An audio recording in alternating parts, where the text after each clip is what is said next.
आया मेरी सौतेली माँ। क्या मेरे पापा दूसरी शादी करके मेरी सौतेली माँ लेकर आए हैं? ऐसा नहीं हो सकता है। अरे बहू, ऐसा हुआ है, तेरे पापा दूसरी शादी करके तेरी सौतेली माँ लेकर आए हैं। पर ये सब कैसे हुआ? पिताजी ने कब दूसरी शादी कर ली? हमें नहीं पता बहू कि तेरे पापा ने कारनामा कब कर दिया। बस हमें इतना पता है कि वो तेरी सौतेली माँ लेकर आए हैं। अरे भाभी, आपके पापा तो बड़े फास्ट निकले। यहाँ आपकी शादी और आप और भैया हनीमून पर क्या निकले, उन्होंने तो अपना प्रोग्राम भी फिट कर लिया। आप लोग कहाँ घूम कर आए थे? जगह अच्छी थी तो बोलिए, एक टिकट आपके पापा और सौतेली माँ की भी कटवा दूं। देवर जी, ऐसे मजाक मत उड़ाइए, मुझे बहुत घबराहट हो रही है। अरे घबरा क्यों रही हो? एक बार अपने पापा को फोन कर लो, शादी की है, कोई गलत काम नहीं किया है। सेजल अपने पिता कृष्णलाल को फोन करती है। पापा, ये मैं क्या सुन रही हूँ? आपने दूसरी शादी की है? हाँ बेटी, मैंने दूसरी शादी की है। तू अपने ससुराल वालों के साथ आकर अपनी माँ से मिल ले। पापा, माँ नहीं सौतेली माँ कही है। आप मेरी सौतेली माँ लेकर आए, मुझे विश्वास नहीं हो रहा है। सेजल गुस्से में फोन रख देती है। अरे क्या हुआ बहू, क्या कहा हमारे समधी जी ने? पापा कह रहे हैं कि आकर अपनी सौतेली माँ से मिल लो और अपने ससुराल वालों को भी लेकर आना। हम लोग कल ही अपने मायके जाएंगे। इसी तरह आज का दिन बीत चुका है। अगले दिन सेजल अपने ससुराल वालों के साथ अपने पिता के घर पहुंचती है। आ गई बेटी तू? समधी जी कहाँ है हमारी समधन? आपने तो हमारी समधन लाकर समधन की कमी दूर कर दी है। चुप करिए जी। पापा, कहाँ है आपकी दूसरी बीवी? बेटी, दूसरी बीवी मत बोल, मैंने उससे शादी की है, वो तेरी माँ लगेगी। तभी कनिका कान में ईयरबड लगाए मॉडर्न साड़ी में सभी के सामने आती है। पापा, ये लड़की कौन है? बेटी, यही तेरी माँ है, इन्हीं से मैंने शादी की है। क्या आपने इससे शादी की है? पर इसकी उम्र तो भाभी आपकी जितनी उम्र है। पापा, आप ऐसा कैसे कर सकते हैं? आपने इतनी कम उम्र की लड़की के साथ शादी क्यों की? आपने गलत किया। क्यों भाभी, क्या गलत किया? अंकल ने शादी तो की है। पापा, आप जरा 1 मिनट मेरे साथ कमरे में चलिए, मुझे आपसे कुछ बात करनी है। इतना कहकर सेजल कृष्णलाल के साथ एक कमरे में आती है।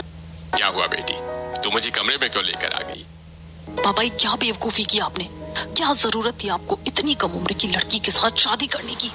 अब पूरे ससुराल में मुझे लोग ताने मारेंगे, मेरा मजाक उड़ेगा, और सबसे ज्यादा तो मेरा देवर, वो मेरा मजाक उड़ाने से पीछे नहीं हटेगा। बेटी, तेरी माँ के जाने के बाद तू मेरा सहारा थी, पर तेरी शादी के बाद मैं बहुत अकेला हो गया था, तभी मुझे कनिका मिली। तभी कमरे में कनिका आती है। सेजल बेटी, तुम चिंता मत करो, मैं तुम्हारे पिता का बहुत ध्यान रखूंगी, तुम उनकी चिंता मत करो। कनिका की बातों से सेजल आग बबूला हो जाती है और कमरे से बाहर निकल जाती है। सेजल के ससुराल वाले कनिका और कृष्णलाल से थोड़ी बातें करते हैं और थोड़ी देर बाद सेजल अपने ससुराल वालों के साथ अपने ससुराल वापस चली जाती है। कुछ दिन बीतते हैं। एक दिन सेजल सब्जियां लेकर अपने ससुराल आ रही होती है। सेजल बहू, तेरी सास बता रही थी कि उनके समधी ने दूसरी शादी कर ली। कौन है तेरी सौतेली माँ? आंटी, इसका नाम मत लीजिए, मुझे वो फूटी आंख भी नहीं भाती है। अरे छोड़, जाने दे बहू, तेरे पिता ने शादी कर ली है। वैसे हमने सुना है कि तेरी उम्र की है तेरी सौतेली माँ। अरे नहीं नहीं, ये कैसी बातें कर रहे हैं आप लोग? मेरे भाभी के पापा उनके लिए उनकी उम्र की सौतेली माँ नहीं लाए हैं, वो भाभी से पूरी 5 साल बड़ी हैं। क्या सिर्फ 5 साल बड़ी है? अरे सेजल बहू, अब तो तेरी सौतेली माँ नहीं, वो तो तेरी दीदी की उम्र की हुई। सेजल बहू, अगर तुझे सौतेली माँ कहने का मन ना करे तो दीदी ही कह दिया करना। हाँ, वैसे भी तेरे पापा ने क्या सोचकर तेरी इतनी कम उम्र की लड़की के साथ शादी की है?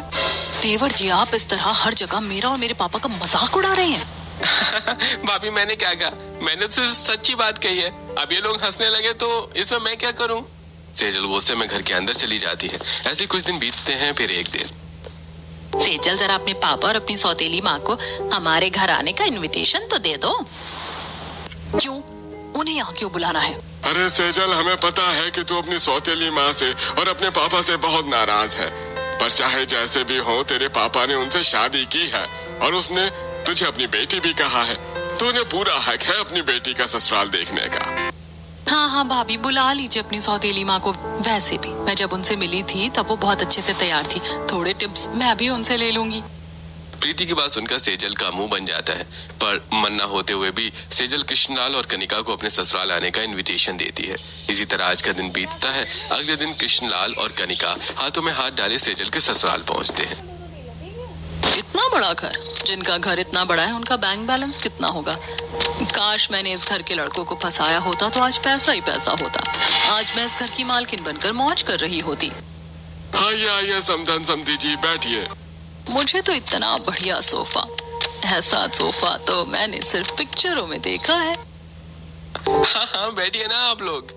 कृष्णलाल और कनिका सोफे पर बैठते हैं और सेजल के अमीर ससुराल को देखकर कनिका के मन में लालच जागता है। फिर वो राहुल से कहती है, तुम मेरी बेटी के देवर हो ना? अरे हाँ हाँ, मैं आपकी बेटी का देवर हूँ। तो तुमने शादी नहीं की?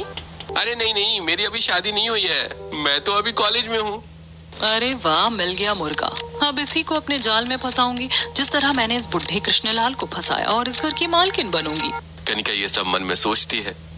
अरे सेजल बहू, जरा अपनी मम्मी पापा को चाय नाश्ता तो कराओ। सेजल मुंह बनाकर किचन में चली जाती है और सभी के लिए चाय नाश्ता लेकर हॉल में सभी को सर्व करती है। माँ जी ने भी मेरी सौतेली माँ को मेरे ससुराल बुला लिया, ऊपर से ये देवर जी। अब इन्हें और मौका मिल जाएगा मेरा मजाक उड़ाने का। इसी तरह सभी आपस में बात करने लगते हैं। आपको यहाँ कर कैसा लग रहा है? वैसे काफी अच्छा घर है आपका। अरे इसीलिए तो आपको बुलाया है। आप आराम से पूरे घर में घूमकर अपनी बेटी का ससुराल देखिए। सेजल बहू, ले जाओ अपनी माँ को, इन्हें अपना पूरा ससुराल तो घुमाओ। सेजल मुंह बनाकर खड़ी रहती है। मैं इन्हें क्या ससुराल घुमाऊं? घर में ही है, जहाँ घूमना है घूम ले। अरे भाभी तो नाराज हो गई। कोई बात नहीं, आप आइए मेरे साथ, मैं आपको अपनी भाभी का ससुराल घुमाता हूँ। आइए आइए। इतना कहकर राहुल कनिका को पूरा घर दिखाने लगता है। पूरा घर घुमाते हुए राहुल कनिका को लेकर बालकनी में पहुंचता है। ये देखिए, ये हमारे घर की बालकनी है। यहाँ से सामने बहुत अच्छा व्यू होता है और सनसेट और सनराइज भी दिखता है यहाँ से। वैसे तुम्हारी गर्लफ्रेंड का नाम क्या है? हाँ, मेरी कोई गर्लफ्रेंड नहीं है। झूठ मत बोलो, मुझे पता है इस मोमेंट में तो सबकी गर्लफ्रेंड होती है। नहीं, मेरी कोई गर्लफ्रेंड नहीं है। हाँ, वैसे भी तुम हो भी तो हस्बैंड मटेरियल। इतने पोलाइट हो, अच्छे हो, और ऊपर से तुम कितने हैंडसम हो। Thank you. वैसे आप भी बहुत सुंदर हैं और बहुत प्रिटी भी हैं। बस सुंदर और प्रिटी हो? मैं इतनी मेहनत करती हूँ खुद के ऊपर और तुमने सिर्फ सुंदर और प्रिटी कह के बात खत्म कर दी। अरे नहीं नहीं, ऐसी बात नहीं है। आपका सब कुछ बहुत अच्छा, आपके बाल, आंख, स्माइल।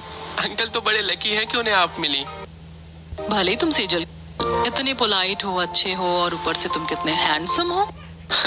Thank you. वैसे आप भी बहुत सुंदर हैं और बहुत प्रिटी भी हैं। बस सुंदर और प्रिटी हो? मैं इतनी मेहनत करती हूँ खुद के ऊपर और तुमने सिर्फ सुंदर और प्रिटी कह के बात खत्म कर दी।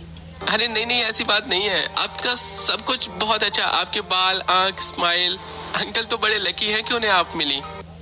भले ही तुम सेजल के देवर हो, लेकिन मेरे दोस्त हो। मुझे आप कहने की जरूरत नहीं है। मुझे कनिका कहकर बुलाओ, समझे? अच्छा ठीक है कनिका, मैं तुम्हें कनिका कहकर बुलाऊंगा। वैसे बहुत अच्छी फिजिक है तुम्हारी। जिम वगैरह करते हो क्या? हाँ, शहर के मेन सिग्नल का जो जिम है ना, मैं वहाँ जाता हूँ। वैसे लगता है आप भी जिम करती हैं। बिल्कुल, मैं भी जिम करती हूँ। ऐसी कनिका राहुल से कुछ देर बातें करती है। फिर कनिका और कृष्णलाल अपने घर वापस चले जाते हैं। इसी तरह कुछ दिन बीतते हैं। एक दिन राहुल अपने जिम आया होता है, जहाँ कनिका ट्रेडमिल पर वॉक कर रही होती है। अरे कनिका, तुम यहाँ? तुम तो जिम में नहीं आया करती थी। हाँ, पर मैं पहले जिस जिम में जाती थी ना, वहाँ का जिम ट्रेनर मुझ पर गंदी नजर रख रहा था, इसीलिए मैंने जिम चेंज कर दिया और इस जिम में आ गई। क्योंकि तुमने बताया था कि तुम यहाँ जिम करते हो, तो अब हम दोनों साथ में जिम कर सकते हैं। हाँ हाँ, ठीक किया तुमने। अब हम दोनों साथ में जिम करेंगे। और अगर यहाँ मुझे कोई परेशान करेगा तो तुम मुझे बचाओगे ना? हाँ, क्यों नहीं, जरूर। कनिका राहुल के साथ एक्सरसाइज करना शुरू करती है। इसी तरह 2 घंटे बीत जाते हैं। मेरी जिम तो कंप्लीट हो गई, अब मैं चलता हूँ। अरे रुको तो, हम दोनों ने पहली बार साथ में जिम किया। 1 कप कॉफी हो जाए? कॉफी? ओ कम ऑन यार, कितना सोचते हो। Let's go for a coffee date. इतना कहकर कनिका राहुल को पास की कॉफी शॉप में लेकर आ जाती है। तुमने कॉफी डेट क्यों कहा? डोंट बी सिली, कॉफी पीना है तो कॉफी डेट हुई ना, जरूरी थोड़ी है कुछ और। Welcome ma'am. Welcome sir. आप लोग क्या लेंगे? 2 कप कॉफी लाओ। नो नो, 2 कप नहीं, 1 कप ही कॉफी लाओ। Okay ma'am. 1 कप कॉफी क्यों? हम दोनों स्प्लिट करके पियेंगे ना। अभी जिम करके आए, 1 कप कॉफी पीना अच्छी बात नहीं है। स्मार्ट। राजू 1 कप कॉफी लाता है और कनिका कॉफी दूसरे कप में डालते हुए राहुल को पकड़ाती है। इसी दौरान कनिका के हाथ राहुल के हाथों को छूते हैं। ये क्या कर रही हो? अरे वो गलती से लग गया। तुम तो ऐसे चौंक रहे हो जैसे मेरे हाथों में कांटे लगे हैं। नहीं नहीं। क्या कांटे लगे हैं मेरे हाथ में? नहीं नहीं। तुम्हारा फोन नंबर मैंने ले लिया है, मैं तुम्हें फोन करूंगी। इसी तरह राहुल और कनिका कॉफी पीते हैं और फिर अपने अपने घर चले जाते हैं। रात होती है और कनिका राहुल को फोन करती है। हेलो, खाना खाया? नहीं। वेरी बैड राहुल, पहले तुम्हें खाना खाना चाहिए था ना। ठीक है, मुझे भूख नहीं लगी थी, पर मैं खाना खा लूंगा। नहीं, अब ऐसे नहीं, अब तुम्हें मेरे सामने खाना खाना पड़ेगा। कल मैं टेबल बुक कर रही हूँ, तुम मेरे साथ डिनर पर चलोगे। वो क्यों? सवाल मत करो, बस मुझसे मिलना। इतना कहकर कनिका फोन रख देती है। इसी तरह रात बीतती है। अगले दिन शाम को राहुल तैयार होकर सड़क किनारे कनिका से मिलता है। तुमने मुझे यहाँ क्यों बुलाया? एक बहुत अच्छी मूवी आई है, मुझे वो देखनी थी, और इस शहर में तो सिर्फ तुम ही मेरे दोस्त हो, इसीलिए अब तुम मेरे साथ चलो। हम मूवी देखने जाएंगे और फिर रात को डिनर करके अपना वीकेंड कंप्लीट करेंगे। इतना कहकर कनिका राहुल को लेकर मूवी देखने चली जाती है। अरे ये तो रोमांटिक मूवी है। हाँ, मुझे रोमांटिक मूवी और रोमांटिक लोग बहुत पसंद हैं। इतना कहकर कनिका राहुल के कंधे पर सर रख लेती है। मुझे ऐसा क्यों लगता है कि कनिका मुझे पसंद करती है? जिम में आना, मेरी उंगलियां छूना, फिर मूवी, और अभी कंधे पर मेरे सिर रख देना। अरे बुद्धू, अब तो मुझे प्रपोज कर। मुझे पता है मेरी इतनी अदाओं के बाद पत्थर से बना लड़का भी पिघल जाता है, ये तो फिर भी बच्चा है। ऐसे ही मूवी खत्म होती है और कनिका और राहुल एक रेस्टोरेंट में कैंडल लाइट डिनर करने आते हैं। अच्छी वीकेंड प्लानिंग की है तुमने। ये बुद्धू मुझे प्रपोज नहीं करेगा, मुझे ही प्रपोज करना पड़ेगा। राहुल, तुम्हें क्या लगता है मैंने इतनी अच्छी प्लानिंग सिर्फ वीकेंड के लिए की है? राहुल, मैं तुम्हें बहुत पसंद करती हूँ। I love you Rahul, I love you. इतना कहकर कनिका राहुल के हथेलियों को अपने हथेलियों में पकड़ लेती है। मुझे तो यकीन नहीं होता कि तुम भी मुझे पसंद करती हो। मैं भी तुम्हें बहुत पसंद करता हूँ Kanika. I love you so much. इस तरह कनिका राहुल को भी अपने प्यार के जाल में फंसा लेती है। कुछ दिन बीतते हैं और एक रात राहुल चादर ओढ़कर देर रात कनिका से बातें कर रहा होता है। नहीं, मैं तुमसे ज्यादा प्यार करती हूँ। अरे नहीं कनिका, मैं तुमसे ज्यादा प्यार करता हूँ। I love you 2 3 4। कमरे के बाहर खड़ी सेजल राहुल की आवाज सुनती है। रात के 2 बजे देवर जी मेरी सौतेली माँ से बात कर रहे हैं। सेजल चुपके से दरवाजा खोलती है और अंदर जाकर राहुल के ऊपर से चादर हटाती है और राहुल घबराकर, कौन है? भाभी, मैं तो डर गया था, आपने मुझे नींद से जगा दिया। एक्टिंग मत कीजिए देवर जी, आप मेरी सौतेली माँ से बातें कर रहे थे ना। नहीं भाभी, मैं तो सो रहा था, और आप भी सो जाइए, आप नींद में हैं। सेजल सिर खुजलाते हुए राहुल के कमरे से बाहर निकल जाती है। इसी तरह कुछ दिन बीतते हैं और एक दिन सेजल बाजार आई होती है। उसी बाजार में कनिका और राहुल ढेर सारे शॉपिंग बैग्स लिए एक नारियल में 2 स्ट्रॉ डालकर नारियल पानी पी रहे होते हैं। ये तो देवर जी और मेरी सौतेली माँ है। सेजल तुरंत दोनों के पास पहुंचती है। देवर जी, आप दोनों यहाँ क्या कर रहे हैं और एक ही नारियल पानी से पानी पी रहे हैं आप दोनों? अरे नहीं भाभी, ये तो ऐसे। अरे बेटी, अपने देवर को डांट क्यों रही हो? हम दोनों एक ही जिम में जिम करते हैं और जिम के बाद नारियल पानी पीने आए तो एक ही नारियल मिला, इसीलिए हम दोनों एक ही नारियल पानी पीने लगे। हाँ भाभी, यही बात है। देवर जी बच्चे हैं, मैं बच्ची नहीं हूँ, मैं सब समझ रही हूँ क्या हो रहा है। सेजल अपने घर पहुँचती है। मम्मी जी, मुझे लगता है कि देवर जी अब बड़े हो गए, उनकी शादी करवा देनी चाहिए। क्यों बहू, तुझे अचानक ऐसा क्यों लग रहा है? मम्मी जी, कुछ दिन पहले देवर जी चद्दर में छुपकर मेरी सौतेली माँ से बातें कर रहे थे और आज दोनों साथ में ढेर सारे शॉपिंग बैग्स के साथ एक ही नारियल से नारियल पानी पी रहे थे। कहीं कुछ ऊंच नीच ना हो जाए, इसीलिए कह रही हूँ देवर जी की शादी तय करवा दीजिए।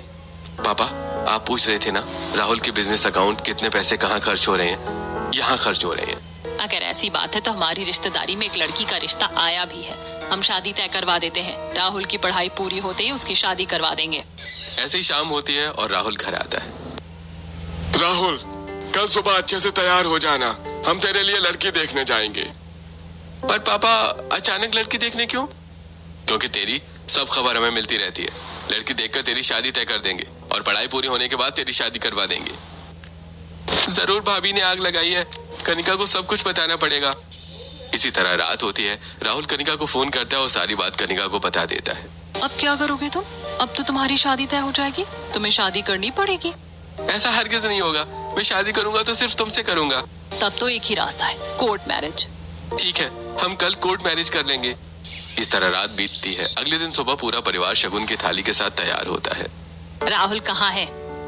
प्रीति, राहुल को जल्दी आने को कहो, भैया कमरे में नहीं है। देवर जी सुबह से घर में नहीं दिख रहे हैं। तो उसे फोन करो, जल्दी से उसे बुलाओ, लड़की देखने जाने में लेट हो रहा है। मैंने फोन ट्राई किया, उसका फोन स्विच ऑफ बता रहा है। वहीं दूसरी तरफ कनिका कृष्णलाल से बात कर रही होती है। मुझे एक डायमंड का सेट पसंद आया, आप मुझे वो दिला दो। कनिका, मेरी सारी प्रॉपर्टी और बैंक बैलेंस तो तुम्हारे पास ही है, ऊपर से ये डायमंड सेट मैं कहाँ से दिलाऊं? तुम मुझे मना कर रहे हो, लगता है तुम मुझसे प्यार नहीं करते। कैसी बातें कर रही हो? मैं तुमसे बहुत प्यार करता हूँ। लगता है तुम्हारा प्यार मेरे लिए घट गया है। मेरा प्यार घट गया है या तुम्हारा? देर रात तक फोन पर बातें करती हो, बाहर घूमती हो, इतने पैसे खर्च करती हो। ओह, तो अब तुम मुझ पर रोक लगाना चाहते हो? ये मैं बर्दाश्त नहीं करूंगी। जा रही हूँ मैं। कहाँ जा रही हो तुम? इस तरह मुझे छोड़कर नहीं जा सकती। मैं कुछ भी कर सकती हूँ। क्या मैं तुम्हारे जैसे बुढ़े के साथ अपनी जवानी बर्बाद करूंगी? जा रही हूँ मैं। इतना कहकर कनिका कृष्णलाल को छोड़कर घर से निकल जाती है और राहुल के साथ कोर्ट पहुंचती है। राहुल और कनिका कोर्ट के पेपर्स पर साइन करते हैं और एक दूसरे को वरमाला पहनाते हैं। लो, हो गई हमारी कोर्ट मैरिज। अब हमें कोई अलग नहीं कर सकता। अब मुझे अपने ससुराल ले चलो। राहुल कनिका के हाथ में हाथ डालकर अपने घर की तरफ आता है। बाहर खड़ी पड़ोसन राहुल और कनिका को साथ देखकर, अरे ये तो इसकी भाभी की सौतेली माँ है ना, तो इसने इससे शादी कर ली। देवर भगा लाया मेरी सौतेली माँ, इसकी भाभी क्या कहेगी? पड़ोसनों की खुसर पुसर सुनकर पूरा परिवार दरवाजे पर आता है। तभी राहुल और कनिका भी दरवाजे पर आते हैं। राहुल, तूने समधन जी के हाथों में हाथ क्यों डाला है? और ये वरमाला क्या है ये सब? मम्मी, समधन नहीं बहू बोलो, मैंने इनसे शादी की है। देख रही है बहू, तेरी सौतेली माँ क्या गुल खिलाया है मेरे बेटे के साथ। तुम कैसी औरत हो? पहले मेरे बुजुर्ग पिता से शादी की और अब अपने से छोटी उम्र के मेरे देवर से शादी कर ली। और देवर जी, अब मैं लोगों को क्या बताऊंगी? मेरा देवर भगा लाया मेरी सौतेली माँ। अच्छा लगेगा सुनने में। अगर आप लोगों को मेरे और कनिका की शादी से कोई दिक्कत है तो बता दीजिए, मैं कनिका के साथ कहीं और रह लूंगा। हम दोनों ये घर छोड़कर चले जाएंगे। नहीं नहीं बेटा, ऐसा मत करना। शारदा, आने दो इन्हें अंदर। अगर राहुल इसके साथ बाहर रहने लगा तो न जाने ये औरत हमारे बेटे के साथ क्या करेगी। ठीक है, रख तू इसे अपनी बीवी बनाकर, पर याद रखना मैं ऐसे कभी अपनी बहू नहीं मानूंगी। राहुल कनिका का हाथ पकड़कर उसे अपने कमरे में लेकर चला जाता है। अब तो मैं तुम्हारी बीवी बन गई हूँ। हाँ, अब मेरी जिम्मेदारियां बढ़ गई हैं। अब मैं अपने फैमिली बिजनेस को ज्वाइन करूंगा और आज से तुम्हारा सारा खर्च मैं उठाऊंगा। इतना कहकर राहुल अपना डेबिट कार्ड कनिका को दे देता है और फिर अगली सुबह कनिका अच्छे से तैयार होकर किचन में आती है और केक बनाने लगती है। बहू, आज नाश्ते में क्या बना है? मम्मी जी, अभी तक मैं किचन में नहीं गई हूँ। क्यों बहू, नाश्ते का समय हो गया है। भाभी की सौतेली माँ कनिका देवरानी किचन में है, इसीलिए भाभी मुंह फुलाकर किचन में नहीं गई हैं। तो आज हम नाश्ते में क्या खाएंगे? मैंने अपनी पहली रसोई में सभी के लिए केक बनाया है, आप वो खाइए। सुबह सुबह नाश्ते में केक? होममेड केक, बड़ी टेस्टी होगी। मत खाइए इसका केक। पहले मेरे बुजुर्ग पिताजी को लूट लिया, अब देवर जी से शादी करके उनके हिस्से की प्रॉपर्टी लूटने आई है। अरे कनिका, तुम केक लाओ, जिसे खाना होगा वो खाएगा। कनिका डाइनिंग टेबल पर सभी को केक परोसती है। सेजल बहू, माफ करना, पर जोरों की भूख लगी है। मैं तेरी सौतेली माँ की केक खा रहा हूँ। सेजल, हमें ऑफिस जाना है और केक भी टेस्टी लग रहा है, मैं भी खा रहा हूँ। ये केक खाकर आप लोग पूरा दिन ऑफिस में बिता लेंगे? पापा जी, आप सुबह सुबह केक कब से खाने लगे? आप लोग 10 मिनट रुकिए, मैं सभी के लिए पराठे बनाकर लाती हूँ। सेजल किचन में जाती है और सभी के लिए गर्मा गर्म पराठे बनाकर डाइनिंग टेबल पर परोसती है। वाह बहू, मैं तो सोच रहा था कि आज केक ही खाना पड़ेगा, पर पराठों को कोई टक्कर दे सकता है क्या? अरे मैं तो कनिका के हाथों का केक ही खाऊंगा, आप लोग खाइए भाभी के पराठे। शायद ये भूल रही है कि मैं इसकी माँ हूँ, फिर देवरानी। इस तरह सभी सेजल के हाथों का पराठा खाते हैं और राहुल, राघव और रामलाल अपने ऑफिस के लिए निकल जाते हैं। कनिका घर के सारे पर्दे, सोफे के कवर और सभी कमरों के चादर, तकिए के कवर इकट्ठा करती है और बाथरूम में रखकर उन पर मिट्टी फेंक देती है। कुछ देर बाद शारदा बाथरूम में आती है। इतने सारे गंदे कपड़े? सेजल बहू, मैंने कुछ ध्यान क्या नहीं दिया, तुमने सारे गंदे कपड़े इकट्ठे कर लिए हैं। मम्मी जी, मैं तो रोज कपड़े धोती हूँ, इतने सारे कपड़े पता नहीं कहाँ से आ गए। बहू, चाहे जो भी हो, गंदे कपड़े घर में रखने से दरिद्रता आती है। जल्दी से इन कपड़ों को धो, और इन कपड़ों में मिट्टी लगी है, वॉशिंग मशीन में नहीं, हाथ से धोना, वरना वॉशिंग मशीन खराब हो जाएगी। सेजल सभी गंदे कपड़ों को बाल्टियों में भिगोती है और धोने बैठ जाती है। जरूर ये मेरी सौतेली माँ का कारनामा होगा। क्यों देवरानी जी, याद आया कि पहले तुम मेरी बेटी हो, आइंदा मेरे काम में टांग मत अड़ाना। मुझे परेशान करने के लिए उन्होंने कपड़े गंदे किए ना। अब मैं बताती हूँ कि मैं उनकी जेठानी हूँ। पसीने से तरबतर होकर सेजल सभी गंदे कपड़े धोती है और छत पर सूखने डाल देती है। इसी तरह रात होती है। सेजल चुपके से कनिका के कमरे में आती है और एसी की रिमोट में खराब बैटरी डाल देती है। इसने मुझे गर्मी में परेशान किया ना, अब देखती हूँ पूरी रात गर्मी में कैसे काटती है। इतना कहकर सेजल कनिका के कमरे से निकल जाती है। थोड़ी देर बाद कनिका कमरे में सोने आती है। राहुल जरा एसी तो चालू करो। अरे मैं एसी तो चालू कर रहा हूँ पर ये रिमोट काम ही नहीं कर रहा है। क्या? अब मैं इतनी गर्मी में कैसे सोऊंगी? अब क्या करें, रिमोट ही काम नहीं कर रहा तो एसी कैसे चालू होगी? तुम हटो, मेरे फोन में ऐप है, मैं उससे एसी चालू करती हूँ। इतना कहकर कनिका अपने मोबाइल से एसी चालू करती है और राहुल के साथ सो जाती है।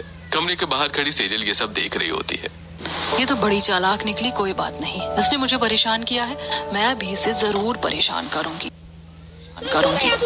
रात बीतती है और अगले दिन सुबह सेजल कॉरिडोर से गुजर रही होती है। तभी उसकी नजर कनिका के कमरे पर पड़ती है। वाओ कनिका, तुम्हारा ये हेयर कितने मुलायम है, कितने सुंदर है। Oh my sweet Rahul, thank you so much. तुम्हें पता है मैं अपने हेयर की बहुत केयर करती हूँ, इसीलिए मेरे हेयर इतने हेल्दी हैं। ओह, तो मेरी सौतेली माँ को इसके बाल बड़े पसंद है। अब मैं बताती हूँ 1 रुपए में हेल्दी बाल कैसे खराब होते हैं। इस तरह रात होती है। कनिका अपने कमरे में सो रही होती है। तभी सेजल च्युइंगम लेकर कनिका के कमरे में आती है। यही सही मौका है। अब ये चिंगम अपनी सौतेली माँ कमदेव रानी के बालों में चिपका दूंगी। जब कल सुबह इसके बाल कटवाने पड़ेंगे तब देखती हूँ ये लड़कों को कैसे इम्प्रेस करती है। तभी कनिका करवट बदलती है और सेजल घबराकर जमीन पर लेट जाती है। हे भगवान, मैं तो डर गई थी। जल्दी से इसके बालों में चिंगम चिपका कर निकलती हूँ। इतना कहकर सेजल अच्छे से कनिका के बालों में च्युइंगम लगा देती है और झट से कमरे के बाहर निकल जाती है। इसी तरह रात बीतती है और अगली सुबह होती है। राहुल ये देखो, मेरे बालों में किसी ने चिंगम चिपका दी। अब बताओ मैं क्या करूं? तुम्हारे बालों में? पर ये च्युइंगम लगी कैसे? मैंने तो च्युइंगम खाता नहीं हूँ। तुमने च्युइंगम खाई थी क्या? नहीं, मैंने चिंगम नहीं खाई। ये जरूर किसी की हरकत है। राहुल मैं सच कह रही हूँ, मैं उसे छोड़ूंगी नहीं। मैंने तो आपके बालों में चिंगम नहीं चिपकाई। मुझे क्या पड़ी आपके बालों में चिंगम चिपकाने की? देखो कैसे भीगी बिल्ली की तरह छटपटा रही है। हाय, अब मेरे कलेजे को ठंडक मिली। पूरे घर में ऐसी हरकत सिर्फ सेजल ही कर सकती है। उसने मेरे बाल खराब किए हैं। अब देखो मैं इसके साथ क्या क्या करती हूँ। इसका बदला तो मैं जरूर लूंगी। छोड़ो कनिका, जिसने भी ये घटिया हरकत की है खुद समझेगा। चलो सैलून में, हम तुम्हारे बाल कटवा कर आते हैं। तुम छोटे बालों में भी बहुत सुंदर लगोगी। चिंगम नहीं खाई, ये जरूर किसी की हरकत है। राहुल मैं सच कह रही हूँ, मैं उसे छोड़ूंगी नहीं। मैंने तो आपके बालों में चिंगम नहीं चिपकाई। मुझे क्या पड़ी? नहीं कर सकती। उनमें हम तुम्हारे बाल कटवा कर आते हैं। तुम छोटे बालों में भी बहुत सुंदर लगोगी। नहीं राहुल, चिंगम चिपकने से बाल कटवाने नहीं पड़ते। मैंने सोशल मीडिया पर एक वीडियो देखा था जिसमें बालों में चिपकी चिंगम गर्म पानी से तुरंत निकल जाती है।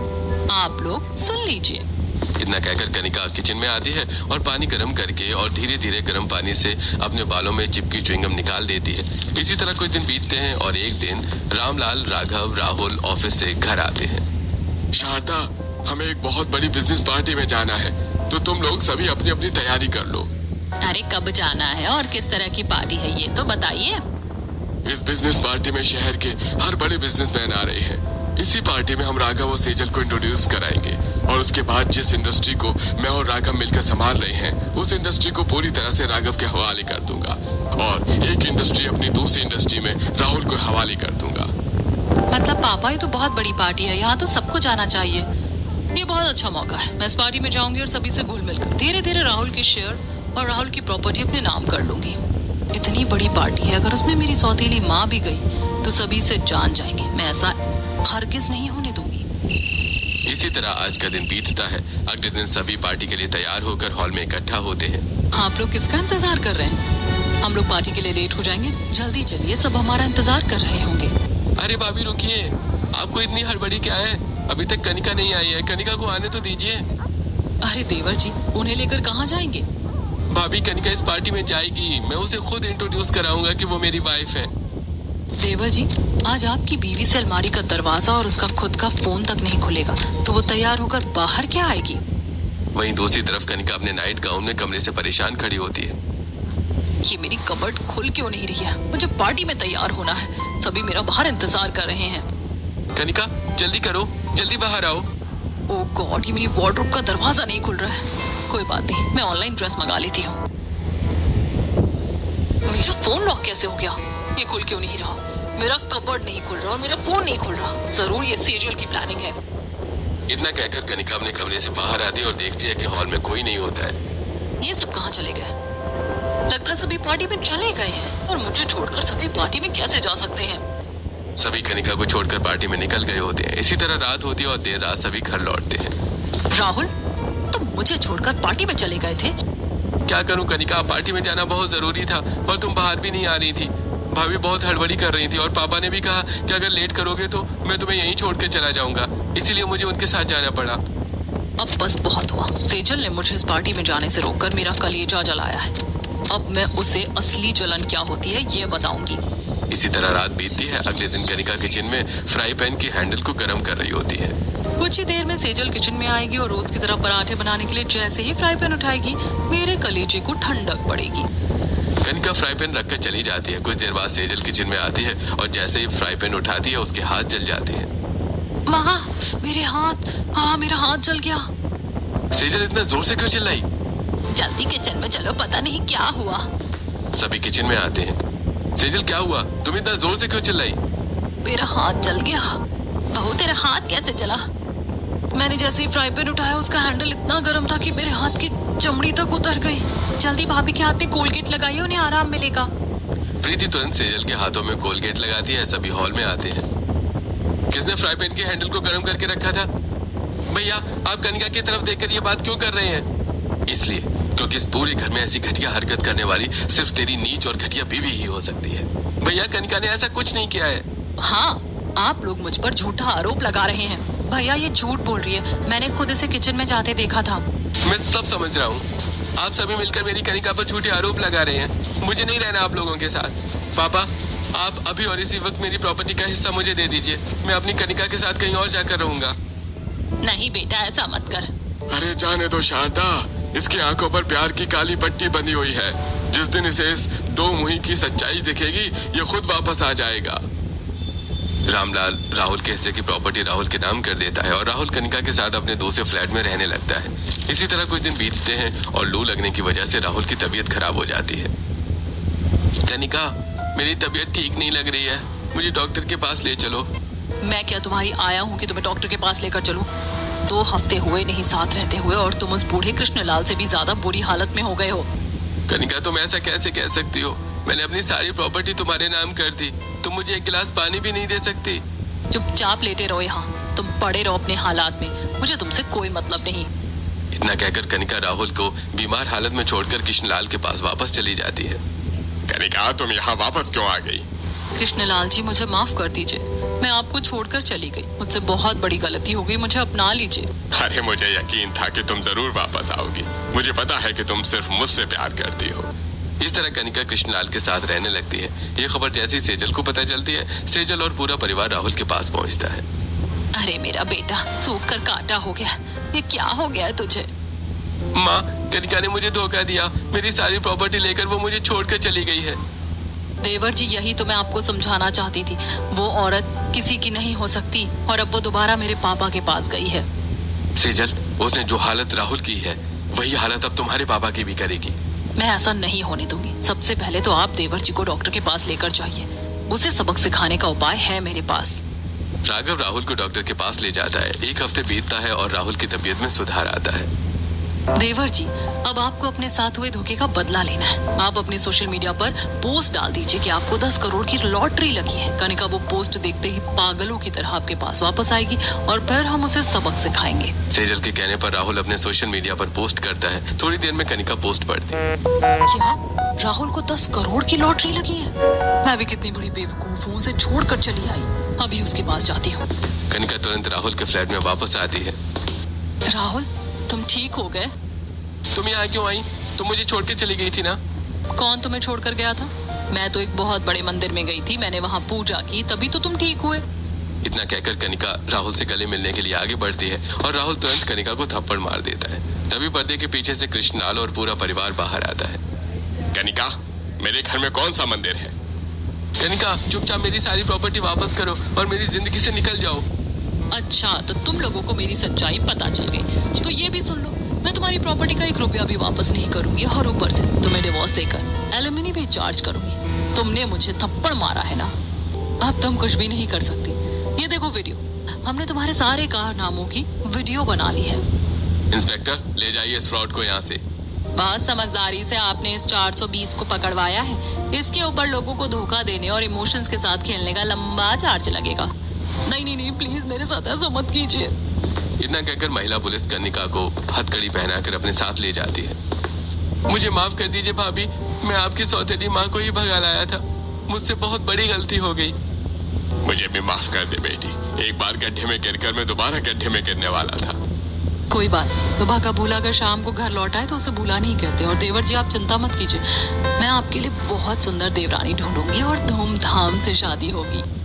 पूरा परिवार एक दूसरे से गले मिलता है और अब सब खुशी खुशी अपना जीवन बिताने लगते हैं। जब तक तुम बोली लगाती रहोगी, मैं भी बोली लगाता रहूंगा।